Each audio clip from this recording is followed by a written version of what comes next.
Freedom is a government not telling you who you should be or where you should come from, and giving equal opportunity with equal outcome. Free market ideas allow anybody to create any American dream that they want, which create is a business, entrepreneurship. That's capitalism. Absolutely. Is that what are you hearing from those Republican primary voters? So Illinois 14 has a lot of gun owners, a lot of pro-Second Amendment. Everybody should be pro-Second Amendment because it's arguably our most important right. Which says what? Are you a pro-Second Amendment? Are you a 2A girl? I am 100% 2A girl. And yeah. What does it say? What does it mean to be a 2A girl? It means that you shall not infringe upon the Second Amendment, the right to keep and bear arms. Is growth? Is that what Donald Trump's about? Pro-growth, yeah. Pro-growth. Pro-growth is his word. I am, yeah. Are you going to get the Club for Economic Growth to support you? I hope so. Having a strong domestic economy is strength here, and having a strong military and defense is strength from a national perspective. Public Affairs very much thanks the Rabine Group for its underwriting to help make the production of this show possible. Well, I hope you like those clips, because what you just saw is what you're going to see. We're taping this on February 25th, and we are taping Catalina Lauf. She is running for Congress in the Republican primary in the 14th Congressional District. There are 7 candidates there, somewhat a crowded field. She is 26 years old. She is Hispanic.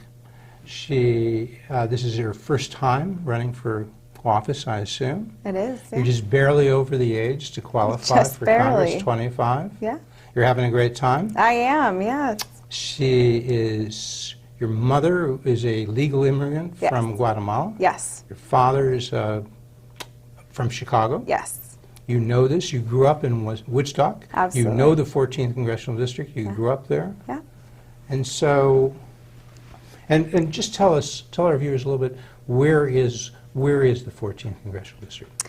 The 14th encompasses the majority of McHenry County, all the way down to St. Charles, Geneva, Batavia, Elburn, Hampshire, Sycamore, just to name a few. But it's a pretty big district that was very heavily gerrymandered. Okay. Includes Batavia, as you mentioned, yes. Includes St. Charles, yes. Includes McHenry, yes. Includes Aurora. Yep. And, of course, it has been a Republican district for a long time. More recently, Randy Holcomb held it through 2018. I don't know how many years, 10, 12 years, something like that. Yeah. You are a big supporter of Donald Trump. Would that be fair? Yes, absolutely. You were like an always Trumper. I was, from the beginning of the primary, and then had the honor of serving his administration. I was appointed in December of 2018. So and that was, so capped off. You actually got out of school, what, early, like at 19, out of Miami? 20. At 20. So last 6 years you've been in the workforce? I have, yes. Much of it, most of it, all of it, except for your stint at the Department of Commerce in the Trump administration. Except for that, it's been in the private sector? Yes. With Uber, is that right? Uber corporate, yep, here in the Chicago area. Okay. Yes. So what is it that attracts you so much about Donald Trump? Because, as you know, people are, either they like this guy and they love him a lot, or not so much. His America First message is what we need right now. And so I know he resonated with me from the beginning, just because he was a disruptor. He was a businessman, and he was frankly just not this, kind of washed up career politician.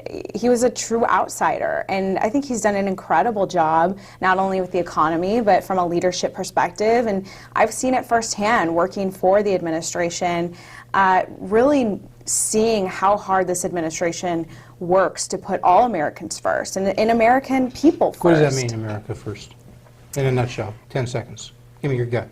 Standing with the American people. That means providing a great economy, a job market, an economy where people can truly flourish. But then also, just look at what he's done from a diplomacy perspective, putting America first when it comes to our border, our foreign policy initiatives, truly making our country back to the exceptional country that it always has been, and standing firm on those values.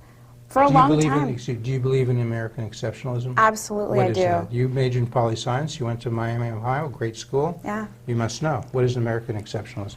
You look Tell all your millennial friends who may not know. They may need some guidance from you, right? Absolutely. Our country was founded on the incredible ideas of our founders, and that was based on the philosophy of freedom. And you translate that into freedom from government intervention, and but also from a capitalism standpoint. I mean, capitalism is when you have a true free market economy, that goes back into what free people need in order to thrive and survive. What's the relationship between freedom and capitalism? You're Why free not? to be. You could be free and have socialism, can't you? Absolutely You could not. be a Bernie Sanders guy. He says he's can't. a democratic socialist. Yeah, well- Democracy, that's freedom, isn't it? No, that's the way that not? he manipulates the masses into thinking that that's freedom, but it's not. Freedom is a government not telling you who you should be or where you should come from, and giving equal opportunity with equal outcome. Free market ideas allow anybody to create any American dream that they want, which Create is a business. create a business, Entrepreneur. entrepreneurship. That's capitalism? Absolutely. Is that what you think of It's as a capitalism? free market economy, absolutely. Okay. So why, all these young people who are feeling the burn, who are following Bernie Sanders, they're your folks. They're your age, right? What's so attractive? You must know some of these folks. Why do they find Bernie Sanders, a long-time 30 or 40-year socialist, why do they find him attractive? His ideas and socialism and communism in general is a very seductive philosophy. I mean, when you have everything for free, and when you have this idea that, they try to say that it's for social impact, but in reality it's for control. When you don't understand, especially when you don't come from a country, I mean, we've had it pretty good here, especially as millennials. But I was lucky enough to grow up with stories of my mother came here from Guatemala. I know what living in a third world country is. They didn't have a lot of capitalism in Guatemala? No, absolutely They didn't have a lot not. of democracy, freedom? Total nothing corruption. Like that? Yeah. And when you grow up with stories of that, or you see, I have a lot of friends from Venezuela and Cuban friends that they know what's at stake when a government controls everything. And millennials in this country, like I said, we've had it pretty good. And we need to remember that socialism has failed in any other country that it's been put into. So when you have members of Congress like Lauren Underwood saying that the Border Patrol agents are intentionally killing migrant children, that's not what's going to help That's what pass Lauren any. said. Yeah, she said that on the record. Intentionally killing migrant children. Yes. Is she This talking about ICE? administration, Is she talking yes, about she was ICE? talking about ICE, and she was talking about this administration's policies, meaning President Trump's administration policies. Okay. When you have the rest of these women who are currently in Congress, and even some men, these people in the Democrat-controlled Congress are so highly politicizing what is actually happening. Okay, so what do you do? At the Who do you work border. with? Give me some examples. It needs to be done in a bipartisan way. So you look at what is the best way that's going to be putting America first, not only our economy, but also the safety and security of our Americans. Border control, key. Border control. A wall? A wall, absolutely. Do you have a path to citizenship for the 12 million illegal immigrants who are here? That's what's estimated. Would you give those folks a path to citizenship as a part of your comprehensive immigration reform? Unfortunately, right now, considering that we are losing on the immigration reform, I would like to see more border security happen before we even start talking about the pathway to citizenship for the 12 million. There's also a very big statistic But you would there consider that that at some point. I'm not sure. I would like to see more done at the border and more border enforcement before we're going to talk about putting, we don't even have, that's not even a topic on the table at this point to the country. Are world. Hispanics a significant part now of the 14th congressional district? It's growing. Yes, it What was about percentage? Give me a feel. Any about idea? 12%. Okay. But we'll see after the census comes back out. I'm sure it's grown Do significantly. you run into these folks a lot during your campaign? Absolutely. Are they open to supporting and voting for a Republican in the Republican primary? They absolutely are, and I'll Wow. tell you why. Because their ideals and their principles more closely align with conservative values. When we're talking on, pro-life, family values, entrepreneurship, and the America You're First. pro-life. Are Yes, you pro-life? yes, I am. What does that mean to you? Pro-life, except for exceptions. No abortion. Would you allow, the law allows abortions now for the, well, the law in large part seems to allow almost abortion anywhere, anytime. Up until birth. Up until birth. Yeah, it's what disgusting. would you do? A little while ago, it was open easily in the first 2 trimesters, for 6 months. More questionable about the 3rd trimester. That's not true. But would you allow under Roe v. Wade that enforcement to say that a woman can have an abortion any time in the first 6 months? Or would you say no abortions completely, except for your 3 exceptions, which were, what, rape? Rape, incest, and life of the mother. Okay. Look, Would they you have do that? gone Would you- so far left Yeah. with this topic that it is so disgusting that is completely murdering a child up until birth, and we need to roll back some of that. So, I'm not sure exactly what's on the House right now, but I know that they are trying to have a lot of legislation that pushes very So you'd like to very roll far it back. left. You're not sure whether Yes, you would ban yes. abortions completely, except for those 3 exceptions. Right. But you might. Is that right? We can talk about Talk that about once that. I get there. Yeah, Okay. The economy. sure, Is that like the major issue as you go around the 14th Congressional District? absolutely. Are they in love with Donald Trump? Are they in love with this economy?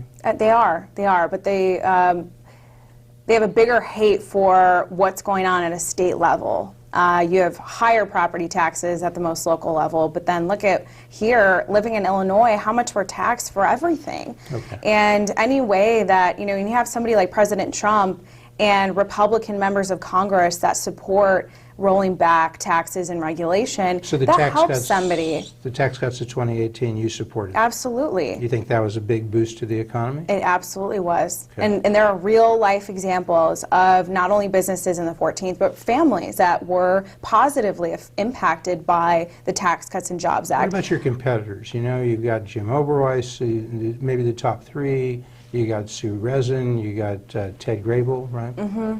How do they differ from you on the economy?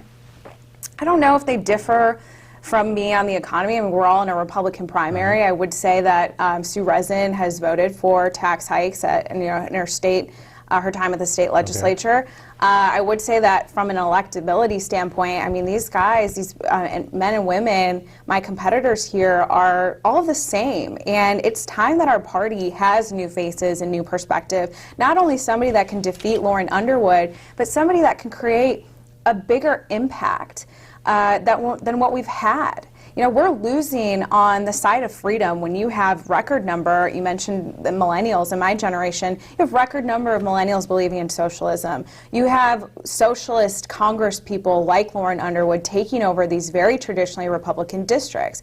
And if we do not compete with that, if we don't stand firm, build our base, but also become fighters on a national level, in the Republican Party, then our country will be lost because our party stands for freedom and conservative values and principles. One thing that comes to mind with empowerment, a Yeah. lot of the schools in the inner cities are not doing well. They may be doing well in the 14th. There may be pockets where they're not. Some people say we need to have more school choice. Charter schools as an alternative to your traditional Yeah. neighborhood school vouchers. Person can get a voucher from the government covering all their state, city, and federal funds, go to the school of their choice, empowered. Yes. Does that resonate, do you think, with Hispanics and other low-income groups who may be stuck in a failing school? Absolutely, it You'd does. support that stuff? I would. Because everybody wants to see their child do well. And if the school system is failing them at the expense of the taxpayer, then why don't we have school choice and other options that people can be able to thrive? Trade, that's come up a lot. Trump ran on that. He said, yes, he believes in free trade, but he thought there were a lot of trade deals that were harmful, especially to auto workers, to steel workers. Yeah, Are you with Trump on that? I am, absolutely. And Are you a free trader? I will also echo President Trump. When you have a long time of failed policies, especially when you talk about China, or even the USMCA, how that was a new modernized version What of is the MCA? USMCA, US-Mexico-Canada Agreement. Replacing NAFTA, right? Yes. Okay. A big part of USMCA was just modernizing trade okay. when it came to copyright or More protection of intellectual property, which is Right. a big deal with China, who is set to steal U.S. intellectual property at ease, right? Right. Well, and then in this case with Canada and Mexico, Canada, but okay. so a big part of these trade deals is just the mere fact that they're being modernized in a Okay. way that's protecting our companies, our U.S. companies. Property rights. Intellectual property rights, Yeah. but any type of Okay. any type of So you're for all of that. What about yes, tariffs? yes. Because Well, you know Trump got a lot of criticism for using tariffs, he would say, as a lever to get agreement on free trade to open up markets on both sides. Yeah. You with Donald on all that? I am, and so would our farmers, and so would our manufacturing Are they companies. in the 14th? Yes, there's a Because big they've farmer been hit. community. Their markets have been they closed, have, right? but They're, you know they're what? staking with Donald? They are. They are, okay. because they understand the short-term pain for the long-term gain. I mean, they are so happy that somebody's finally standing up to China. There's so much misinformation that's come from what's happening with the tariffs. Obviously, now you're seeing a completely different perspective because of the coronavirus. But our farmers, our manufacturing companies, our small businesses do very much stand with President Trump and his position on trade. What about Oberweis and Grable and Resin? How do you differ from them on trade? Are they with you? Would they be saying exactly the same thing? I'm not sure too much. I believe maybe Jim Oberweis would differ on me on this. I In don't. which way? I How would he believe differ? in general he's not a big supporter of the president. I don't You think think so? any of them are very much not? never Trumpers. Really? And so anything that this president Well, you think puts some out, of those folks, those three I mentioned, are never Trumpers? you I think all of them are. All of them Yeah, are. Okay. absolutely. We'll have to get them on maybe with you. Like to have Yeah. a four-person debate right here. Yeah. Okay. We'll pull up Jim's old articles of saying that President Trump is running just because of ego, and then What about I'd like to ask Jim why he's running in this for the On eighth time. impeachment, were you a big supporter to knock down impeachment? Do you think there was anything? I mean, the House impeached him. And obviously, in the Senate trial, they didn't come close to removing him. Okay? Yeah. But where do you think you stand relative to the three counterparts I've mentioned on impeachment? It was a complete waste of time and taxpayer money, and the fact that our country had to witness something like that. No basis. This Ukrainian thing, No. this quid pro quo, No. holding up aid. You don't think he did anything wrong there? I do not. No. 100% down the line. he's good. 100%. Are you a pro-Second Amendment? Are you a 2A girl? I am 2A woman? Is that what it 100% say? 2A girl, and Yeah. What does it say? What does it mean to be a 2A girl? it means that you do not, you shall not infringe upon the Second Amendment, the right to keep and bear arms. Shall not be infringed. Shall not be infringed in any sort of way. And the biggest problem right now, again, when we're talking about a culture war and the amount that it's politicized, whenever a school shooting happens, of course, we all do not want a tragedy to happen. But why is it always the focus is on the gun and the weapon and not the mental health problem in the person? You're seeing what's happening in Virginia when you have this complete infringement on our right happening, and it only hurts, any sort of gun legislation only hurts law-abiding citizens. And it's so sad to me. Can we do anything to minimize those things happening, like in Parkland and Connecticut? No, I so think forth? that's- Can we do something, or do we just live with occasional shootings, kids get shot in schools? Can't do anything. You're trying You're in to- Congress now. What would you say? Can't do anything, or you can? There's no research that says that gun control measures actually can curb a situation like that from happening. If a mentally ill person that wants to cause harm, a criminal wants to cause harm, they will do it. Does not matter. Can we stop felons, ex-felons from getting guns? Can we stop mentally ill people from getting guns? Well, we need to look at the current laws in place at local are there levels or the current laws state. that do that? Absolutely, but clearly So why isn't it working? at that level they're failing. Are we having too few background checks? Some people say, well, there are these gaps in our background checks, federal and state. Would you fill in the gaps I would like to make sure see that these what at a the local existing level laws are enforced? What at a local level is failing for the people that should not have or have committed criminal offenses and crimes? Why are they having access to guns So already? figure that out and then try to change it so that felons don't get guns. You're in favor of that? Let's look at what's happening on the state level. Clearly something's failing. Okay. Same thing with, it's hard to say who's mentally ill and not, but if you could decide that, you would say, don't see what you can do to stop the mentally ill from accessing guns, whether it's on a website, some way in which they avoid the usual background But checks. that's like asking, how can you have a mentally ill person who wants to commit a crime have access to a car and then they go and just trailblaze a ton of people? I mean, you can't how do you solve these things? Well, I don't think taking away the adding legislation or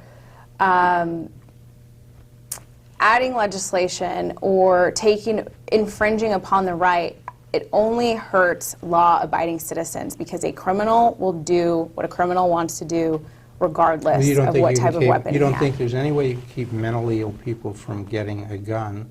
Because you'd probably agree, a mentally ill person is more dangerous to have a gun than a person who's not mentally ill. Well, again, let's look at the existing laws here, and let's look at the cases where somebody who was not allowed to have a gun had access to it. I mean, I'm not sure how deep you want to go here on that. But okay. What would Grable and Rezin and Oberweis say about this issue if they were here? So they voted on Sue, I know, voted for red flag laws. And a big problem with red flag laws is that it does not include due process. And I will also say, in part of the Women Against Violence Reauthorization Act in 2019, there was a boyfriend loophole. And just to give you an idea of what that means, if somebody felt that they were uncomfortable around their boyfriend or their significant other, they can go tell a judge, or, don't quote me on the exact piece of legislation here, but without due process. So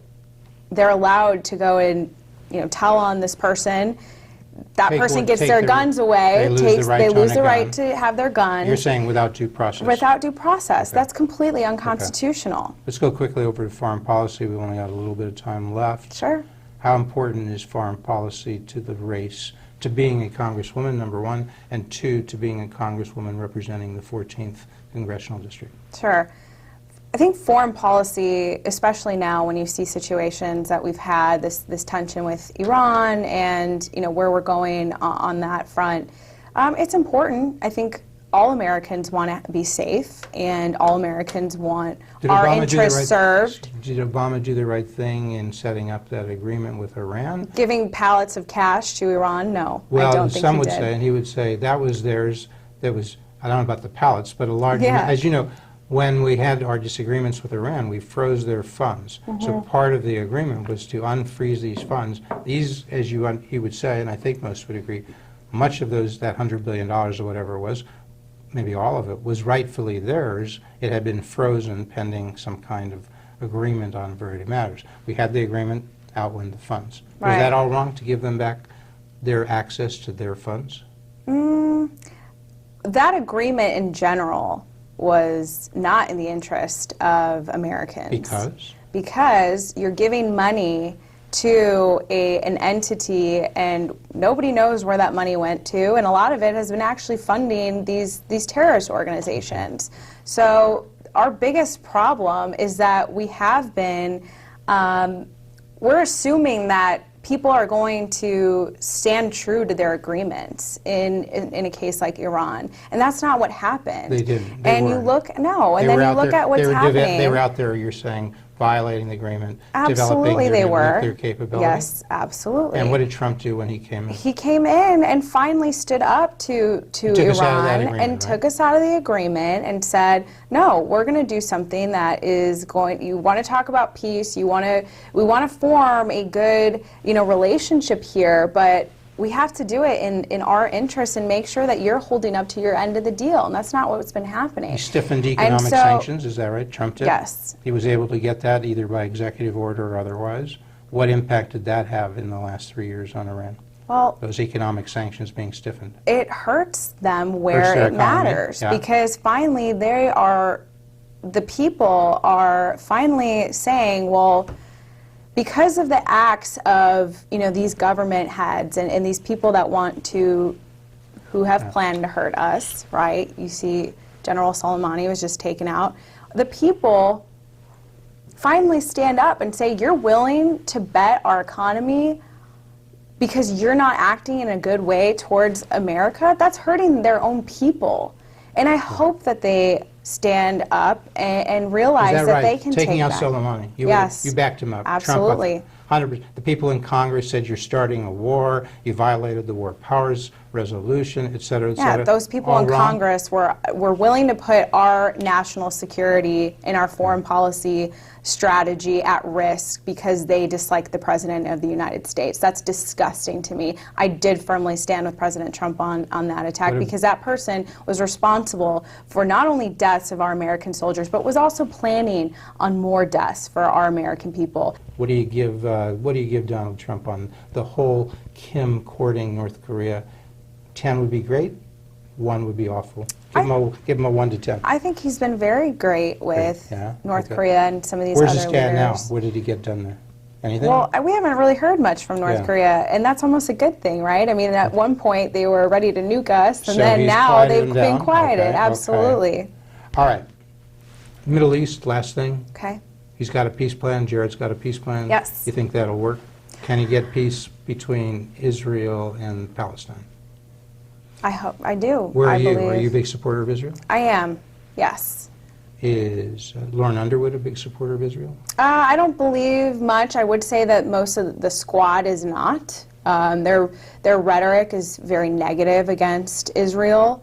But we need to understand that having an ally over there in the bedrock of the Middle Eastern area is very important in ensuring peace out there. So I stand firm, and I hope that this peace deal that President Trump and Jared Kushner are putting together is successful. He's getting out of, Trump is now saying we can get out of Afghanistan, Yeah. strike a deal with the Taliban. You back him up on that? I do. We need You to think get our the vets troops would back out. him up? Would they Absolutely. say make a deal with the Taliban and get out, even though many of their friends lost their lives fighting in Afghanistan? I think what's worse for the veterans is that nobody in our U.S. government before President Trump was elected can tell us why we were there. Okay. And, I think it's very important for us to have not only a strategy and a goal in mind, but an exit strategy. And when we're willing to put our troops in harm's way, they should feel the security that we know why we're there and what we're doing and what our end goal is. So is that on foreign policy, is the Trump motto, end endless wars?